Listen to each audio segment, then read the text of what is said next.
కొల్లాపూర్ స్థానిక మంత్రివర్యులు జూపల్లి కృష్ణారావు సార్ గారికి, అదేవిధంగా కొల్లాపూర్ కాంగ్రెస్ పార్టీ నాయకులకు అందరికీ,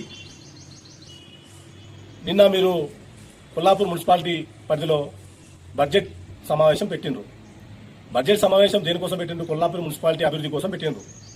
ఓకే, కృష్ణారావు సార్ గారికి కొల్లాపూర్ మున్సిపాలిటీ అభివృద్ధి చేస్తున్నందుకు, అభివృద్ధికి నిధులు కేటాయిస్తున్నందుకు ధన్యవాదాలు తెలియజేసుకుంటూ, గతంలో కొల్లాపూర్ మున్సిపాలిటీ కాంప్లెక్స్ను టెండర్లు పెట్టి ఆ టెండర్లలో లక్షల పాటలు పాడి కొల్లాపూర్ మున్సిపాలిటీ కాంప్లెక్స్ను దక్కించుకున్నారు. దక్కించుకున్న తర్వాత వాళ్ళతో డబ్బులు వసూలు చేస్తున్నారా, వసూలు చేస్తలేరా? 2 సంవత్సరాలు కానికి వస్తుంది.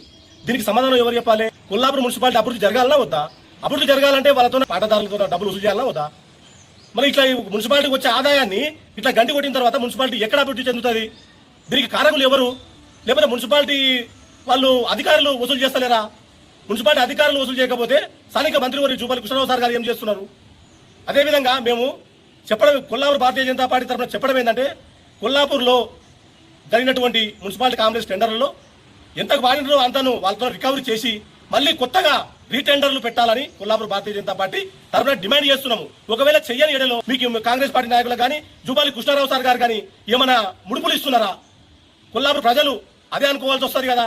ఒకవేళ కాంగ్రెస్ పార్టీ నాయకులకు జూపల్లి కృష్ణారావు సార్ గారికి ముడుపులు ఇవ్వకపోతే వాళ్ళతో డబ్బులు ఎందుకు వసూలు చేస్తలేరు?